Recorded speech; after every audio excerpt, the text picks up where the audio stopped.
Bienvenidos a Teleología, el podcast de teología, filosofía y ciencia donde exploramos las grandes preguntas de la existencia. Junto a Feliberto como anfitrión, cada semana nos sumergiremos en las profundidades del conocimiento humano, buscando entender cómo se entrelazan estas disciplinas para dar forma a nuestra comprensión del mundo.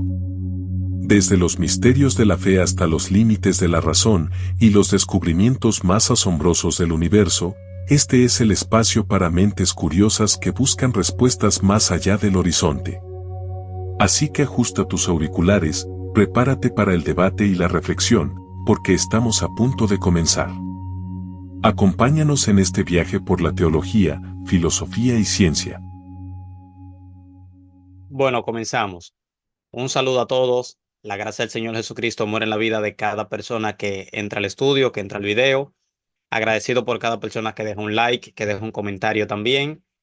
Hoy vamos a hablar de lo que es la teología de la era edénica, dígase, la teología del tiempo de Noé, perdón, es la teología de la era noéica, la teología de la era de Noé, de los descendientes de Noé hasta la torre de Babel. Vamos a tratar ese desarrollo teológico, esa comprensión y cómo se veía a Dios en esa época y cómo se va desarrollando la historia bíblica del reino de Dios. Ustedes saben que son estudios introductorios para que las personas vayan comprendiendo lo que es teología. Así que vamos a comenzar inmediatamente y vamos a compartir pantalla para que usted se le haga mucho más fácil el aprendizaje, para que usted pueda tener todo claro.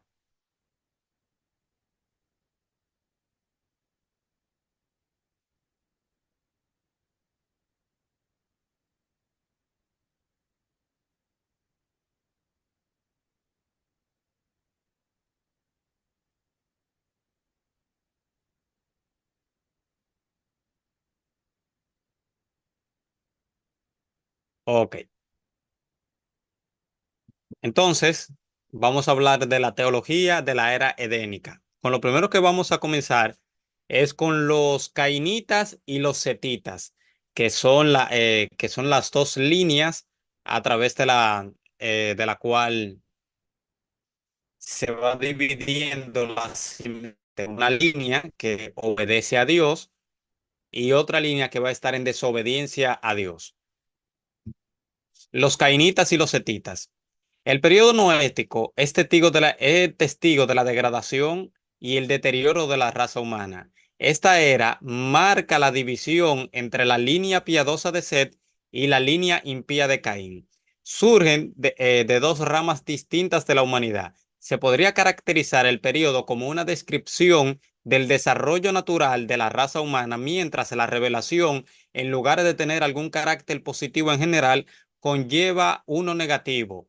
Se contestaba con otorgar un mínimo de gracia.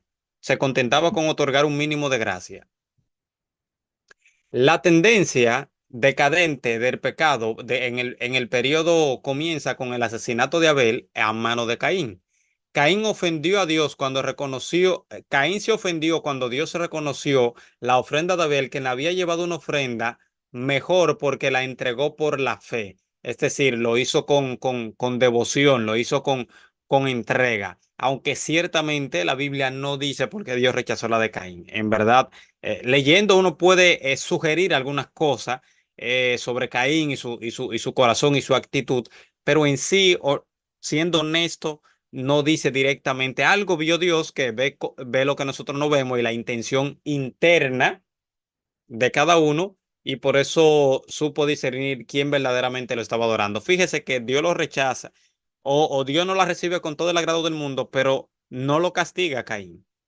O sea, eso es para que usted vea, o sea, que lo que Caín hizo, lo hizo fue por envidia él, porque Dios no fue que le dio un premio a Abel por haberle llevado la ofrenda y a Caín le dio un castigo, no, a ninguno de los dos.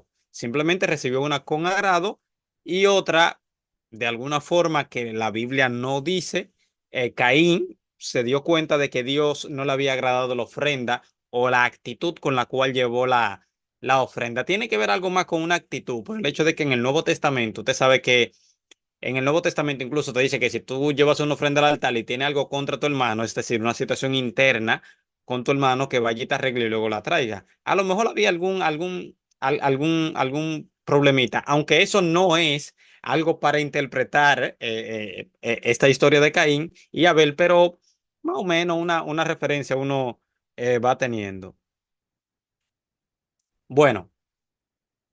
El Señor advirtió a Caín que el pecado estaba a la puerta. Kaylee Delich describen el pecado como una bestia salvaje al acecho en la puerta del corazón humano que desea ávidamente devorar su alma.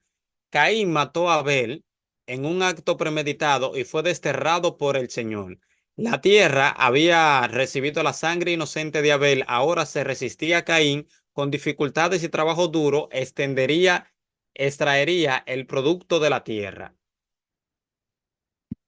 Como el acto asesino de Caín se desarrolló se desarrolló una nueva civilización, surgen las ciudades, tiene lugar la poligamia también, que fue la Meca el primero. Se desarrollan las artes, la metalurgia avanza, avanza la causa del hombre, pero la violencia también es evidente. Parece que en el desarrollo de la civilización del hombre, aparte de Dios, intentó mitigar los efectos de la maldición. Génesis 5 traza la descendencia en la línea setita, aparte de la línea cainita. Los setitas representan una línea piadosa, mientras que los cainitas representan la impía. El contraste es notorio. El quinto descendiente de Caín es Lamec, el primer polígamo, o sea, la primera persona que tuvo más de una esposa, oponiéndose directamente al designio que Dios había establecido de que tuvieses una sola mujer, o sea, te casase con una sola mujer. No una sola vez, sino con una sola mujer. O sea, que mientras tengas esa, es esa. El quinto descendiente, ok, es Lamec, el primer polígamo. El quinto descendiente de Set fue Enoch, el primero en caminar con Dios. Más aún, fue la línea setita que comenzó la adoración a Dios. Si usted se fija, por ejemplo, en Génesis 4:26 dice que a partir de Set, los hombres comenzaron a invocar el nombre del Señor. Y ahí se traza ya, ahí comienza a trazarse directamente toda la historia de los dos reinos que muestran las escrituras: el que se opone a Dios o el que, o bueno, no, al propósito de Dios, y el otro que era el que obedecía a Dios. A través de ahí venían las dos simientes, la simiente de la mujer y la simiente de la serpiente. Entonces, pasemos a hablar un poco sobre el diluvio. Es decir, llegamos ahora al momento donde Dios va a establecer un juicio ante esa raza que se estaba perdiendo en el pecado. En Génesis 6, el Señor describe a continuación, describe el deterioro de la raza humana cuando el Señor vio que la maldad de los hombres era mucha en la tierra y que todo lo designio del pensamiento del corazón de ellos era de continuo solamente al mal. Esta perversión de la raza humana dio como resultado el juicio de Dios a través del diluvio. Antes de ese evento, se dice que un hombre llamado Noé halló gracia ante los ojos del Señor. Este periodo marca la rebelión manifiesta del hombre contra el reino de Dios y la autoridad constituida. Como el mediador del reinado de Dios, Noé era justo en un mundo pecaminoso. No era recto con Dios y los hombres. Era justo, que viene del hebreo Sedec, ante los ojos, e intachable del hebreo Tamín, ante Dios. El contraste entre Noé y el mundo es notorio. Noé era justo mientras que el mundo era corrupto. Noé caminó con Dios, pero el mundo se llenó de violencia. El pecado demanda juicio y el Señor anunció su juicio sobre el pecado. Su espíritu no contendería con el hombre, con el del hombre. El concepto de doble juicio y bendición, tan frecuente en el Antiguo Testamento, se ve de nuevo en Génesis 6, 7 al 8. Aunque Dios prometió juzgar la humanidad pecadora, también anunció su bendición sobre Noé y el reino mediador de Dios se establecería a través de la línea noéica.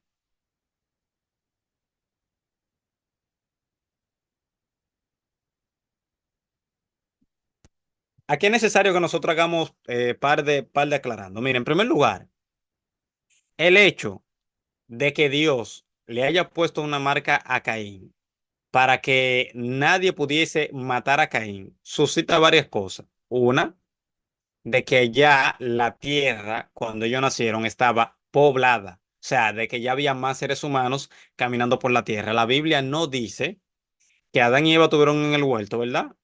Y a los 3 segundos de Dios irse, la serpiente hizo a Eva pecar. Y que luego entonces Dios volvió inmediatamente, lo juzgó y lo sacó. Y luego que ellos salieron del huerto, ellos tuvieron relaciones y tuvieron a Caín y a Abel solamente. No es lo que enseña la Escritura. Yo le dije a ustedes, y no me voy a cansar de repetirlo, de que la Biblia toma personajes principales e importantes para la narrativa del autor. O sea, el autor pone lo que él entiende conveniente e importante. Pasa lo mismo con las genealogías, que el propósito era para rastrear su linaje, para poder heredar tierras también, y por eso tomaban a las personas más representativas. No quiere decir esto, por el amor a Dios, de que eso sirve para usted empezar a datar edad de tierra y cuánto año tiene la humanidad, porque la Biblia no se presta para eso. Si usted quiere saber qué edad tiene la tierra, váyase a la geología, que es la ciencia que estudia eso. Si usted quiere saber de Dios, venga a la teología, que es la ciencia que estudia la revelación de Dios. Cada área debe respetarse en sí, ya que una no contradice la otra. Entonces, ¿de dónde salieron los más seres humanos? Perfectamente de Adán y Eva, que ellos habían reproducido más y más y más, pero el autor tomó a Caín y Abel, que eran los principales, y le dio el nacimiento e inmediatamente, no fue que ellos acabando de nacer, empezaron a pelear y uno mató a otro. Ni ellos eran niños tampoco cuando lo hicieron, y ellos eran adultos. Por eso podían llevar ofrenda. Por eso podían llevar sí, así mismo, ofrenda a Dios. Entonces, había más seres humanos ya para el tiempo de Caín y Abel, más no para el tiempo de Adán y Eva, porque dice que Eva es la madre de todos los vivientes. El Lili no puede existir bíblicamente. O sea, usted puede tener ese mito fuera de la Biblia y perfecto, yo lo respeto. Ahora, no lo quiere introducir con la Biblia porque es imposible, porque dice que Eva es la madre de todos los vivientes. ¿Y cuando Eva fue la madre de todos los vivientes? Cuando comenzaron a nacer los seres humanos, porque no puede ser madre de todos los vivientes antes de no haber dado a luz a otro viviente. Y si ella es la madre de todos los vivientes, y Lili fue la primera esposa de Eva, entonces ahí mismo, de Adán, entonces ahí hay una contradicción. Son cosas que realmente no tiene sentido, además que Lili se inventó mucho tiempo después, como también la cábala. Pero ese no es el tema. Entonces, importante notar eso, ¿eh? Cuando Caín y Abel estaban, ya había muchísimos seres humanos a tal punto de que él se pudo ir y allá, por ejemplo, encontró un pueblo nómada y de ahí empezaron a forjar tribus, a forjar ciudades y demás. No ciudades como usted ve hoy en día, evidentemente, ciudades primitivas. Dígase de unas pocas personas en tribu. Ahí comenzó el hombre a separarse y a comenzar a hacer uso de las herramientas naturales, a domar la naturaleza para utilizarla a su conveniencia. Entonces, vamos a seguir porque a través de eso, entonces Dios viene y establece un pacto. Dios establece un pacto con la raza humana, pero lo hace evidentemente a través de Noé. Noé iba a ser iba a ser el recipiente o el representante del pacto que Dios haría con la humanidad.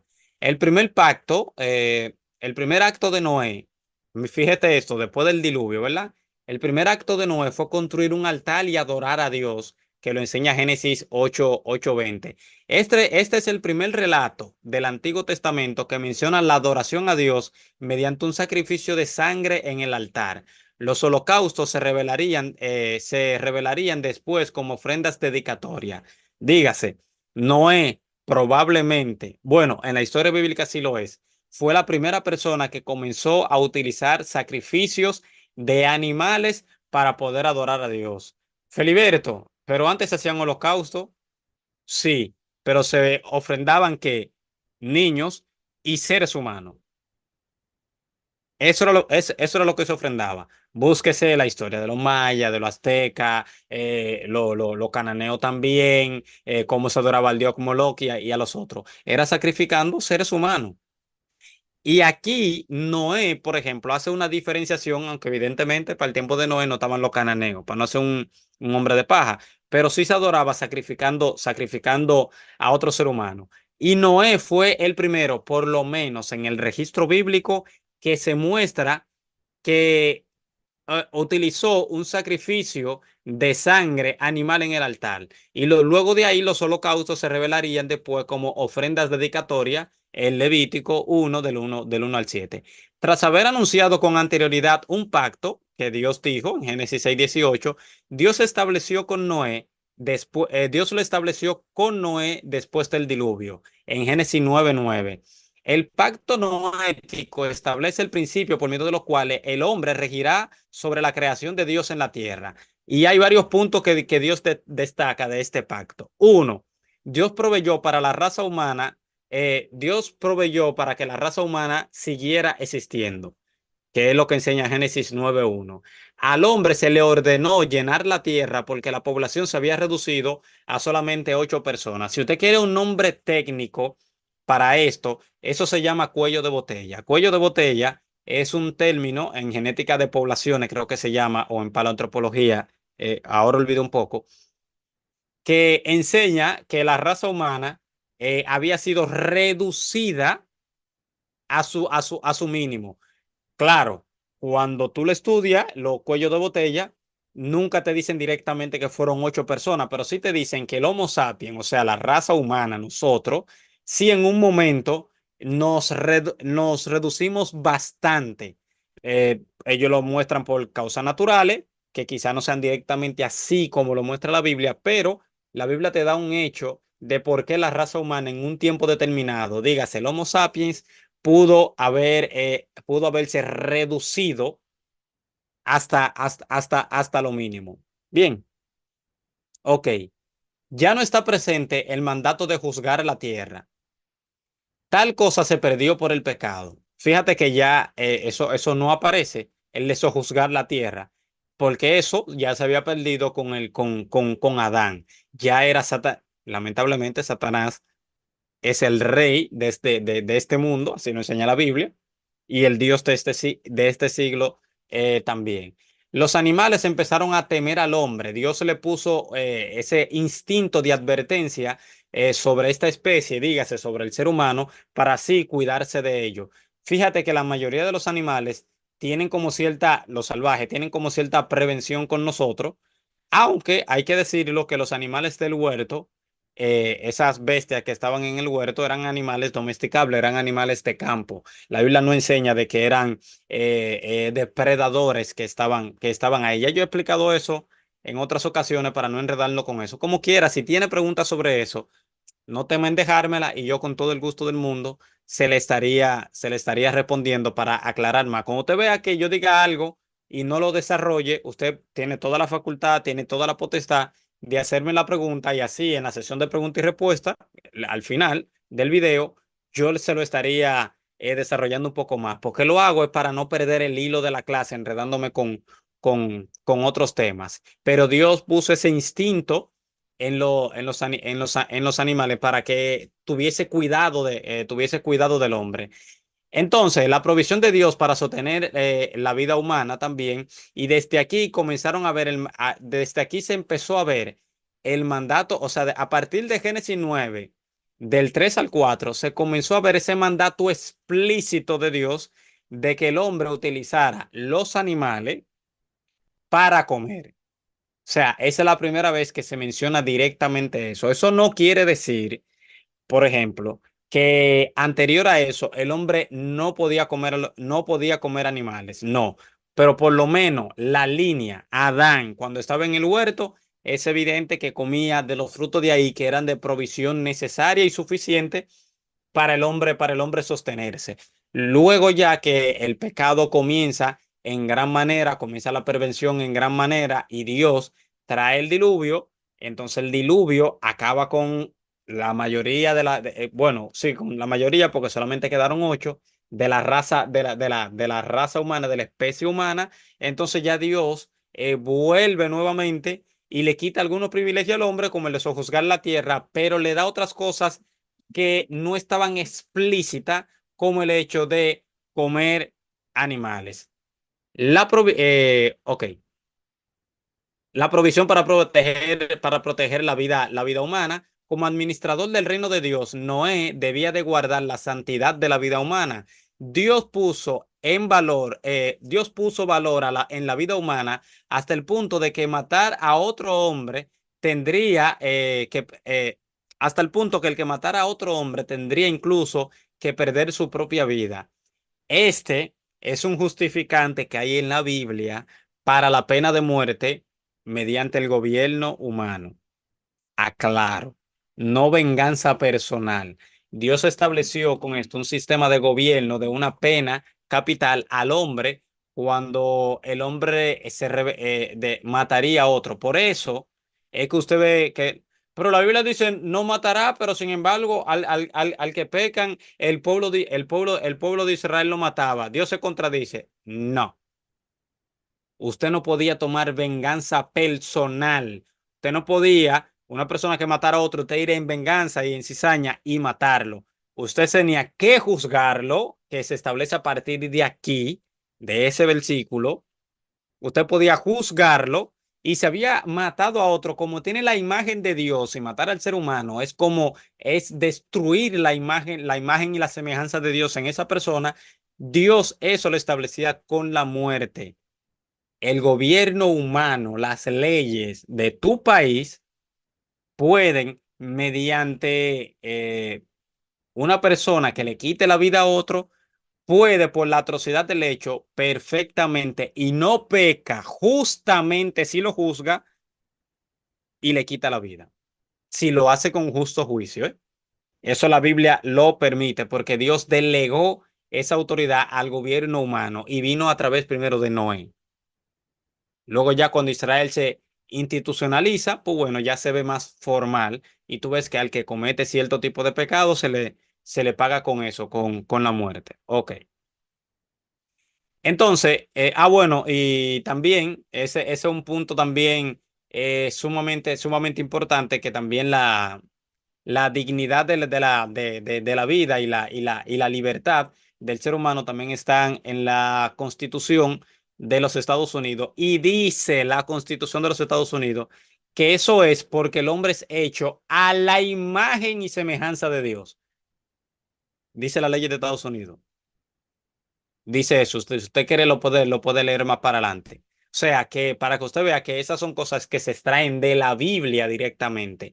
No es del hombre y el pecado que quiere matar por matar. No. El gobierno sí puede tener facultad para hacer, perdón, sí, el gobierno humano mediante las leyes sí puede hacer eso si es justamente. No lo digo yo, lo enseña la Biblia. ¿Eh? Claro. Ok.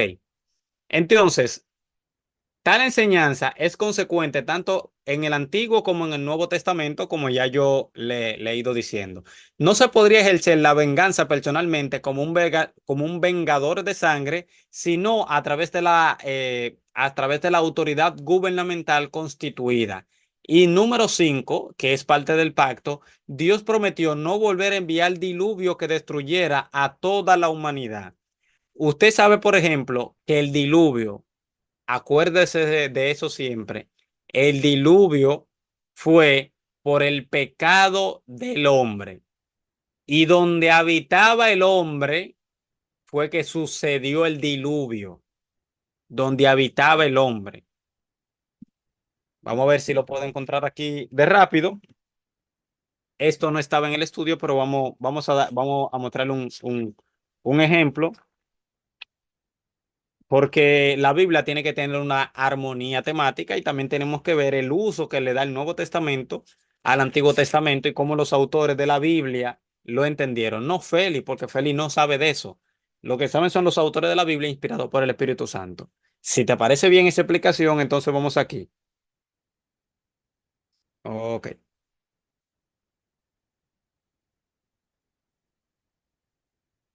Dice segunda carta de Pedro, apuntan. Segunda carta de Pedro, capítulo 2, capítulo 2, ¿verdad? Versículo 5. Escucha lo que dice. Segunda carta de Pedro, capítulo 2, versículo 5. Oye lo que dice. Y si Dios no perdonó al mundo antiguo, ¿verdad? Mundo antiguo, sino que guardó a Noé, pregonero de justicia, con otras 7 personas, trayendo el diluvio sobre el mundo de los impíos. ¿Dónde fue que Dios trajo el diluvio? Según Pedro, inspirado por el Espíritu Santo. En el mundo de los impíos. ¿Y dónde estaban los impíos? En la región donde vivía Noé. ¿Y había más seres humanos en otros países? No, no. Estaban ahí. El hombre comienza ya a distribuirse geográficamente, ya luego, que lo vamos a ver más adelante, ya luego de cuando sucede lo de la Torre de Babel, el hombre se empieza a dispersar por todo el mundo porque fue el mandato de Dios. Esa parte lo vamos a ver más adelante. Pero fíjese, el diluvio, ¿verdad? Era el mundo de los impíos. Vamos a Génesis 6, que es importante. Vamos a leerlo otra vez para que ahorita no me saquen de contexto. Vamos a leerlo otra vez. ¿Por qué es importante eso? No se detenga solamente en leer hijo de Dios, hija de los hombres, que ustedes se han quedado ahí solamente en, ¿son ángeles o es la descendencia de Seth? Y si tú le dices ángeles, dice, pero Cristo, una vaina sacada de contexto, te dicen, pero Cristo dijo que nosotros seremos como los ángeles, que ni nos daremos, ni nos casaremos, ni nos daremos en casamiento. ¿De qué estaba hablando Cristo con los saduceos? Los saduceos querían tentarlo. Y Cristo lo que le está diciendo es que de aquel lado, en la otra vida, en la resurrección, y en esa parte ahí se estaba haciendo referencia al cielo, tú no te vas a casar ni te vas a dar en casamiento. Como los ángeles allá arriba no hacen ningún tipo de esa cosa porque no lo necesitan. Eso es lo que Jesús está diciendo. Jesús no se estaba, porque los ángeles cuando bajaban aquí debajo, yo tengo un video hablando de eso, por si acaso, entra al canal de YouTube y búsquelo. Los ángeles cuando bajaban aquí abajo comían perfectamente con el ser humano. ¿Y qué querían hacer los habitantes de Sodoma y Gomorra con esos ángeles? Tener relaciones con ellos. Entonces no iban a tener relaciones con ellos si lo hubiesen podido agarrar y domar perfectamente. Pero no es el tema. Vamos aquí. Dice, aconteció que cuando comenzaron los hombres a multiplicarse sobre la faz de la tierra, le nacieron hijas. A los hombres le nacieron hijas.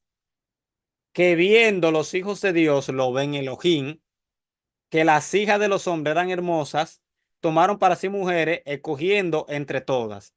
Y Jehová dijo, no contenderá mi espíritu con el hombre para siempre, porque ciertamente él es carne, mas serán sus días 120 años. Y había gigante en la tierra en aquellos días también después, o sea, había antes y después que se llegaron los hijos de Dios a las hijas de los hombres y les engendraron hijos, y estos fueron valientes de la antigüedad, que fueron varones de renombre. Y vio Dios que la maldad de los hombres era mucha en la tierra y que todo designio del pensamiento del corazón del hombre era de continuo solamente al mal. Y se arrepintió el Señor de haber hecho al hombre sobre la tierra y le dolió en su corazón y dijo, raeré sobre la faz de la tierra a los hombres. Bien, desde el hombre hasta la bestia, ahí se va a ir todo. Hasta el reptil, hasta las aves de los cielos, pues me arrepiento de haberlos hecho. ¿A quién? ¿A los animales o al hombre? A los hombres. Pero no he hallado gracia ante los ojos del Señor. Mi pregunta es, el castigo era para los hombres, ¿verdad? Y colateralmente y evidentemente lo iban a tener que sufrir los animales porque si todo se está inundando y solamente entran los animales en pares, es evidente de que hay daños colaterales que vienen con eso, como lo ha sufrido también la creación en su totalidad, al hombre pervertirse en el pecado y comenzar a degradar la misma creación de Dios. Fíjate como nosotros hoy en día, como animales, talamos árboles, lo incendiamos, nosotros depredamos totalmente las zonas verdes. O sea, a nosotros no nos importa, maltratamos los animales, todo. Todo ha sufrido por causa de la maldad del hombre. Entonces, el diluvio era para Dios castigar al hombre, ¿verdad? Y Pedro, inspirado por el Espíritu Santo, no usted con su perjuicio, Pedro, inspirado por el Espíritu Santo, dijo que Dios trajo el diluvio sobre el mundo de los impíos. ¿Y dónde estaba ese mundo de los impíos? ¿Qué es mundo? Primera de Juan 2:16. El deseo de la carne, el deseo de los ojos y la vanagloria de la vida. Los hombres estaban haciendo las cosas medalaganariamente contrario a la voluntad de Dios, y Dios entonces a esos hombres decide castigarlo y colateralmente lo iban a sufrir los animales que estuviesen donde estaba el mundo de los impíos. Yo creo que eso no es difícil entenderlo, y más cuando Pedro, repito, inspirado por el Espíritu Santo, fíjese que no le he metido ciencia para que usted no se me turbe. Inspirado por el Espíritu Santo, Pedro dice que el diluvio vino sobre el mundo de los impíos. Feliberto, pero dice la faz de toda la tierra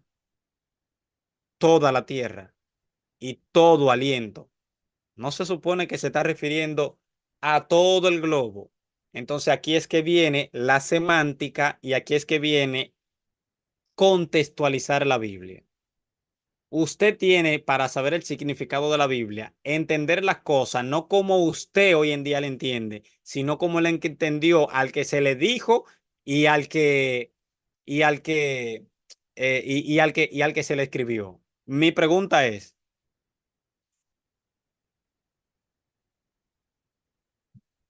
¿Noé sabía que había más continentes? No. ¿Moisés sabía que había más continentes? ¿Que fue el que escribió?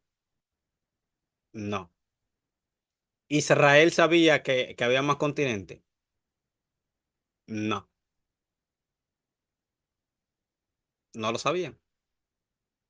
Entonces, cuando Dios le dice a Noé que iba a raer, ¿verdad?, la vida del hombre sobre la faz de toda la tierra, ¿qué entendía no usted, sino Noé? ¿Qué entendía Noé, un hombre primitivo de hace miles de años atrás?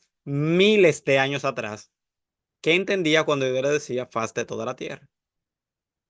No le voy a buscar ningún otro libro ni enseñarle mapa babilónico de cómo ellos concebían el mundo ni nada por el estilo, ni la zona geográfica de ellos. Usted piense, cuando Dios le dijo a Noé, porque parece que a usted que le está hablando, que ya hoy en día usted tiene satélite, que sabe que la Tierra es redonda, que sabe que hay varios continentes, que hay varios países, que hay varios idiomas, que hay personas en regiones frías, en regiones calientes, en regiones desérticas, en bosque y demás. Usted quiere entender la Biblia, usted en siglo XXI, y no es justo. Eso no es justo. Usted tiene que entender la Biblia como le entendió al que se le escribió, porque eso no le escribí para usted. Usted extrae el principio espiritual de ella cuando hace una buena exégesis, cuando usted sabe correctamente lo que significa y qué aplicación eso tiene para usted en el día de hoy. Por eso es que cuando Pablo le hablaba a los Gálatas, usted tiene que entenderlo, no como usted lo entiende hoy, sino como lo entendió los Gálatas, al cual se le escribió la bendita carta. Y por eso tiene que saber el contexto histórico de los Gálatas y de los Corintos, para cuando usted vea que el Corinto te diga que la mujer, por ejemplo, tiene que ponerse velo y que si no se quiere poner velo, que se raspe la cabeza, usted sepa ya por qué Pablo estaba diciendo eso a las Corintas y qué contexto histórico había ahí que Pablo le ordenó eso a las Corintas. Que lo tiene, pero no es el tema de este video.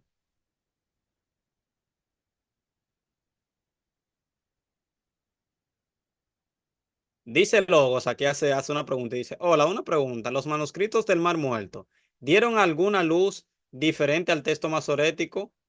Otros escritos acerca del Génesis. Mira, en primer lugar, eh, yo tengo varios videos hablando sobre los manuscritos del Mar Muerto, que tú podías buscarlo, y te hablan con eso en comparación con el texto masorético. Eso es lo primero. En primer lugar, lo confirma.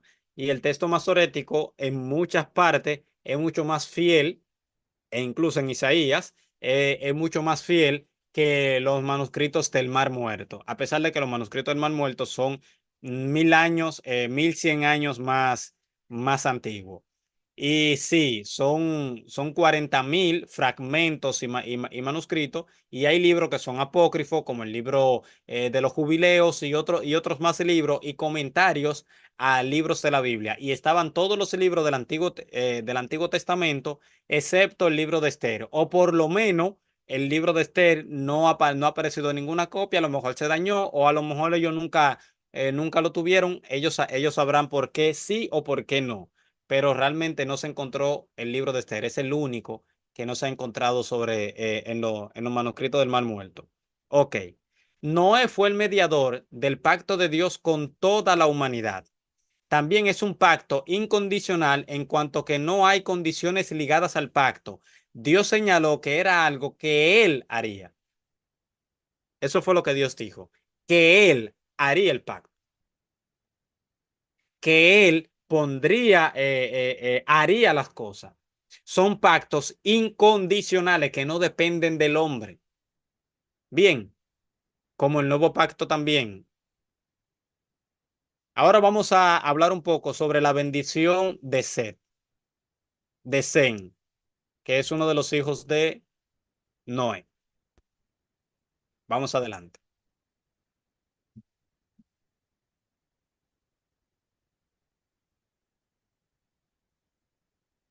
Ok, la bendición de Sem.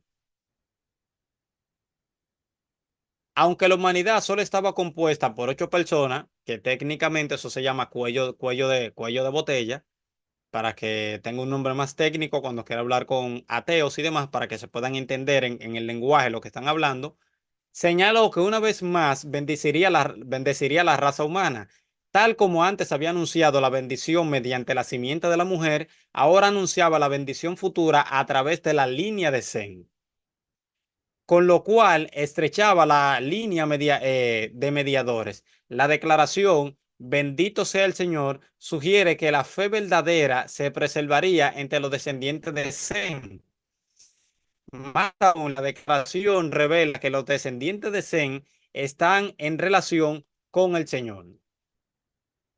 La traducción Señor, que se utiliza ahí en Génesis, impresa en mayúsculas en algunas versiones del Antiguo Testamento en español, como la Nueva Versión Internacional, corresponden al tetragramatón, que es esta letra aquí, YHWH. Antes se pronunciaba Jehová, pero probablemente debería pronunciarse Yahvé. Es el nombre que probablemente haya sido la pronunciación. Para el que me preguntó de lo masorético, del texto masorético, fue en el texto masorético que se le añadió vocales y por eso algunas personas lo traducen como Yahvé. Ok, eso viene de los masoretas. El hombre es importante porque después de pasar a denotar al Señor en su relación de pacto con Israel, ok, el hombre es importante porque después pasa a denotar al Señor en su relación de pacto con Israel. Esto se anticipa en Éxodo 6:3. La declaración también sugiere que el Mesías prometido, quien establecería el reino, vendría a través de la línea de Sem. Aquí ya Dios comienza como a estrechar el camino y a estrechar como la línea. ¿Te fijas? Caín y eh, Abel, pero lo mataron Set.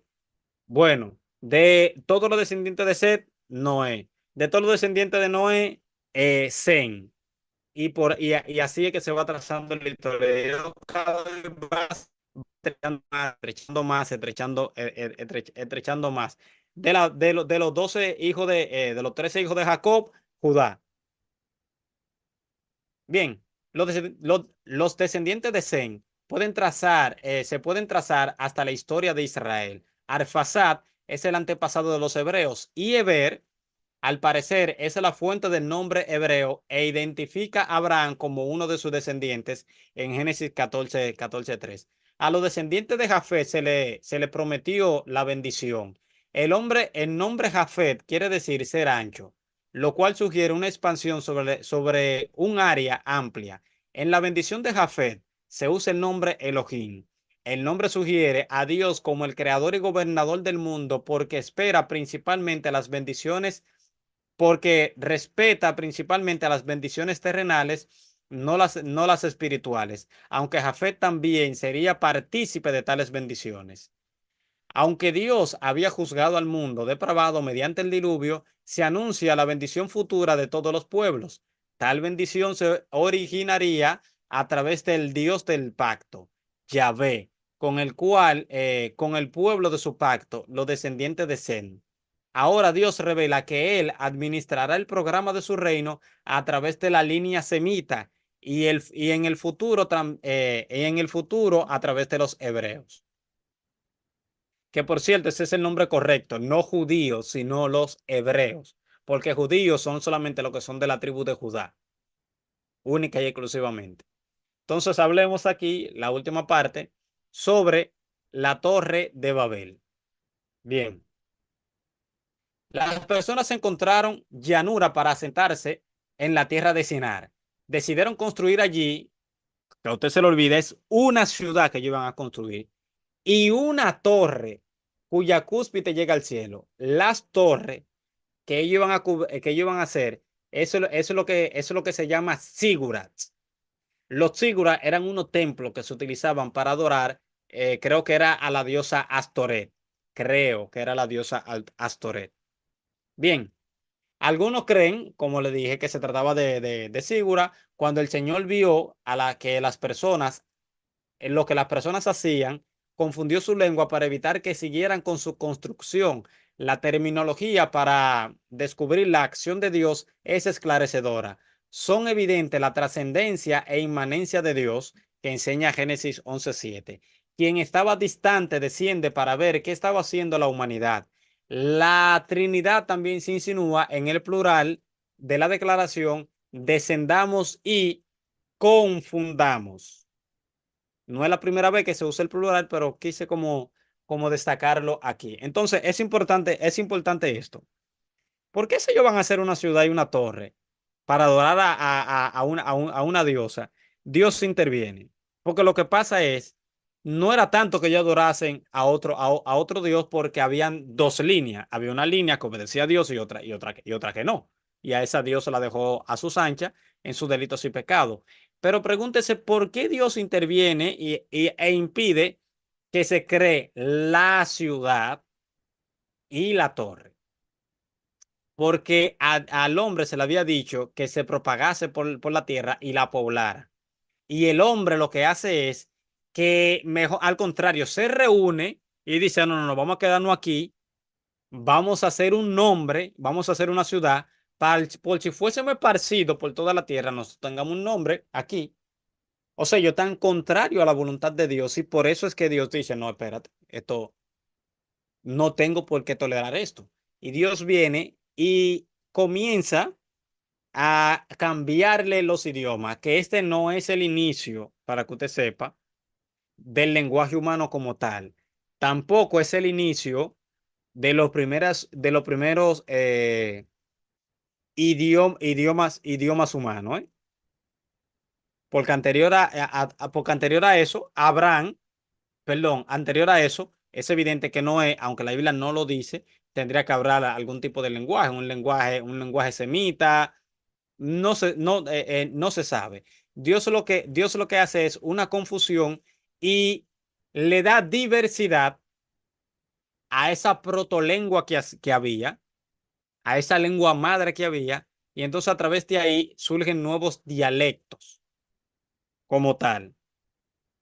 Porque anteriormente el hombre, evidentemente, como vivía en la misma región, tenía una lengua materna, una lengua nativa, que era la única que utilizaban. Dios lo que hace es, puede ser alguna mutación en el FOSP2, que es lo que se asocia, a veces se asocia con, con el gen, por ejemplo, o sí, con el gen que está relacionado directamente con el habla humana. Entonces puede ser que Dios haya causado alguna mutación o lo que sea, una diversidad, porque el FOSP2 es directamente para el habla como tal, no tanto para idiomas. Entonces, Dios intervino y lo que hace es que le da diversidad a esa protolengua materna que había y a través de ahí los hombres no pueden todos comunicarse entre sí para llevar a cabo ese plan. El pecado de la humanidad fue varios. Uno, se rebelaron contra un mandamiento explícito de Dios de propagarse. Dos, estaban buscando la gloria, su propia gloria y no la gloria de Dios. Y declararon, vamos, hagamos ladrillo, edifiquemos una ciudad y hagamos un nombre. Y querían hacerse un nombre, querían construir una torre que les diera honra y querían evitar la dispersión. De modo que construyeron una torre que se construyera que se constituyera en un punto de reunión. Feliberto, ¿hay evidencia hay evidencia de esas cosas? Sí. Hoy en día los arqueólogos identifican directamente la torre de Babel con lo que son las zigurats. Las zigurats fueron templos que se utilizaban para adoración, que eran de los tiempos de Nimrod, el mismo que la Biblia dice y el mismo que narra ahí en ese lugar en Mesopotamia, y que lo hace como uno de los responsables de eso, de eso, de la torre. Voy a ver si puedo, deme un segundito, a ver si le puedo mostrar lo que es una zigurat. A ver, si Dios me ayuda aquí un poquito rápido para que usted no se aburra, vamos a ver si le enseño uno. Ok,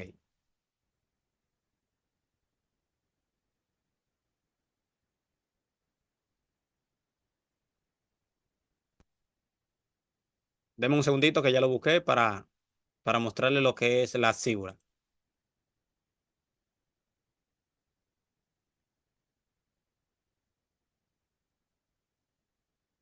Ok.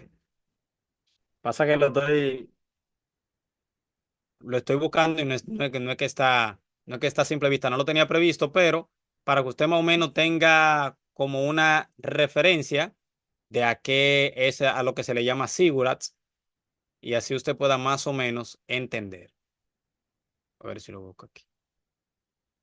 El Antiguo Testamento, Israel y Canaán, no, Israel, no, no.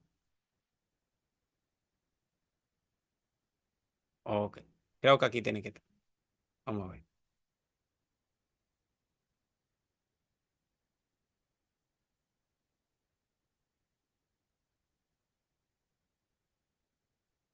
Ya casi lo tengo. Denme un segundito, no se me impacienten. Ok, ya la tengo la sigura. Vamos a compartir la pantalla para que ustedes entonces vean lo que es una zigurat, que es lo que se identifica con la Torre de Babel.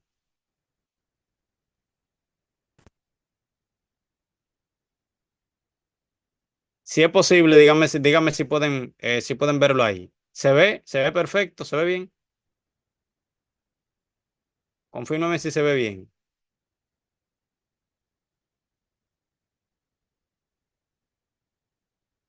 Esto, por ejemplo, que está aquí, es una zigurat.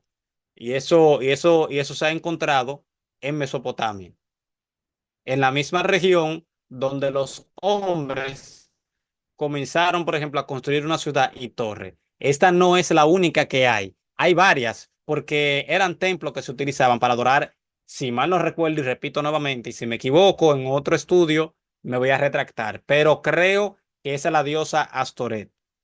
Creo, o creo que sí, tiene que ser a la diosa Astoret.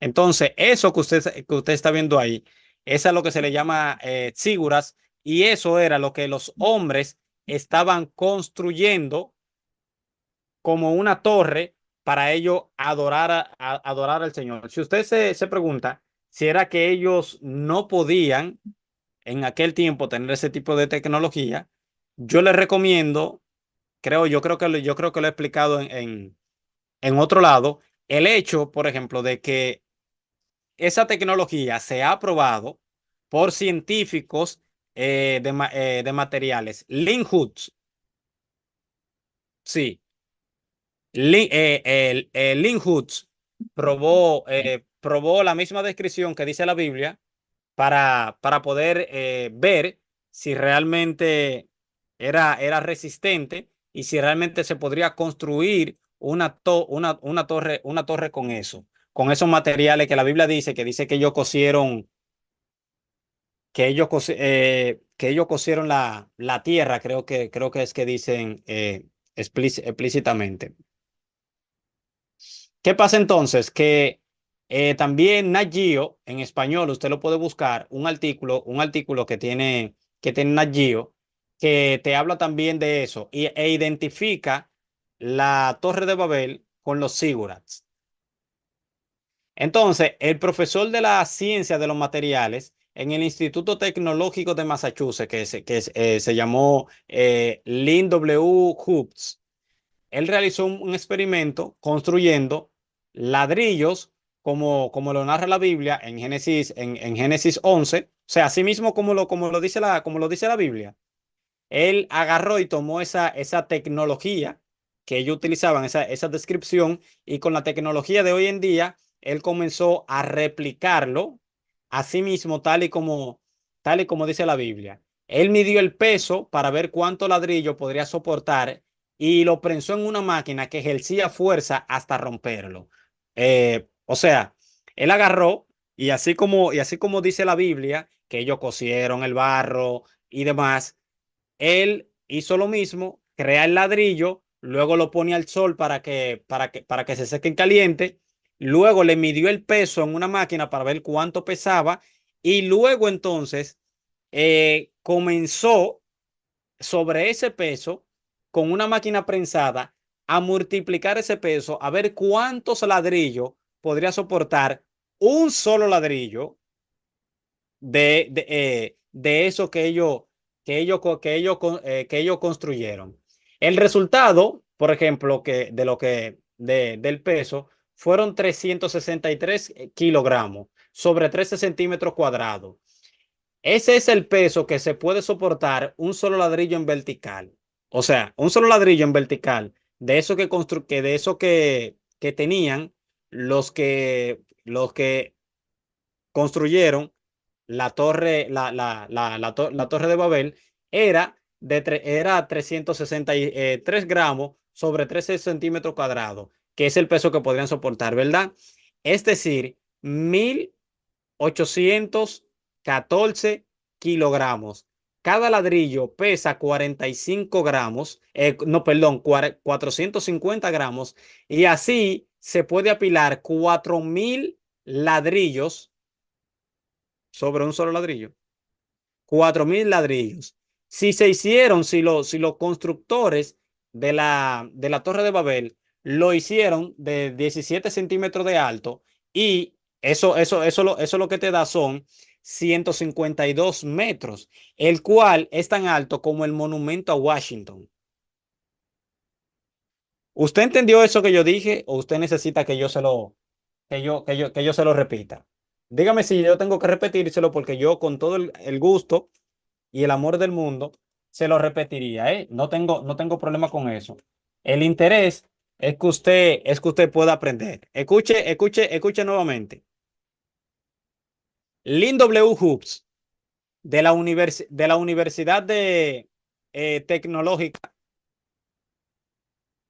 de la Universidad Tecnológica de Massachusetts. Él tomó la descripción que hace la Biblia sobre Génesis 11 para la construcción de la torre de Babel, ¿verdad? Y él construyó un ladrillo a sí mismo y lo coció en fuego, como dice la Biblia, así, perfectamente. Entonces, él, luego de que él lo hizo, lo pesó en una máquina y luego puso una máquina que le hiciese fuerza arriba y abajo para ver cuánto peso esto podría soportar. Y el resultado fue 363 kilogramos sobre 13 centímetros cuadrados, que es el peso que tiene que soportar cada ladrillo en vertical. Dígase, 1814 kilogramos. Cada ladrillo pesa 450 gramos y así se puede apilar 4.000 ladrillos sobre ese ladrillo. Y si esos ladrillos ellos lo hicieron de 17 centímetros de alto, te da un resultado de 152 metros, lo cual es tan alto como el monumento de Washington. De ese tamaño iba a ser la torre que ellos iban a construir, pero que Dios no le permitió de que ellos pudiesen construirla. Y el resultado es alguno de esos templos siguras que hoy en día se encuentran en Mesopotamia y que, no digo yo, lo dicen allí y lo dicen otras instituciones, que era probablemente, estos siguras probablemente eran la torre que estaba en Babel porque eran sitios de adoración. Ok, continuemos. Vamos a compartir la pantalla para que sigamos con esto.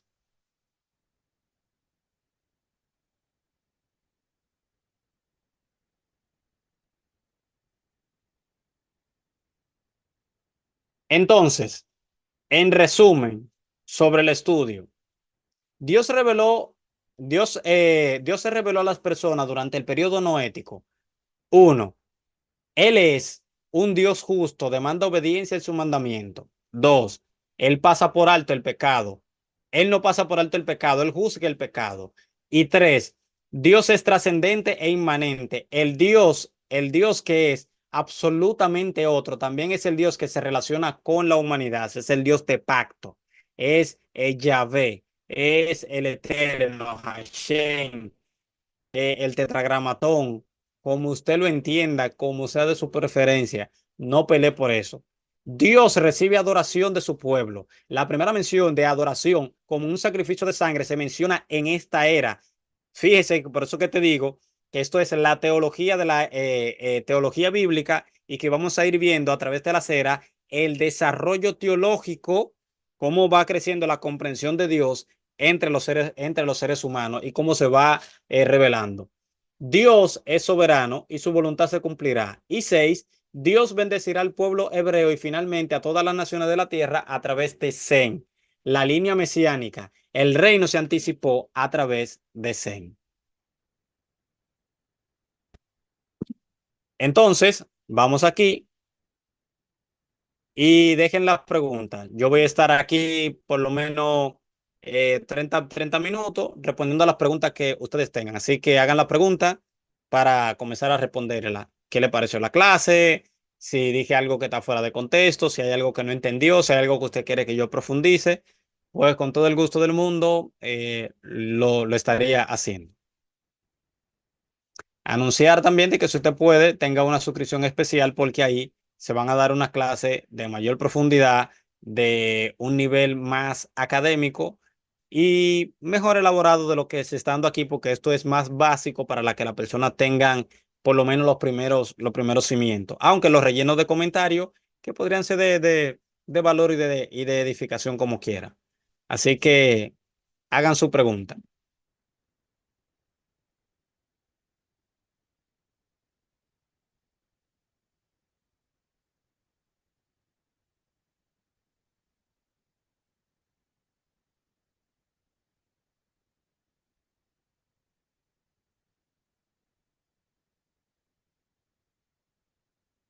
Bueno, si no hay preguntas, entonces mucho mejor. Eso quiere decir que todos entendieron la clase, que todos entendieron el estudio y que ya no es necesario aclararle nada.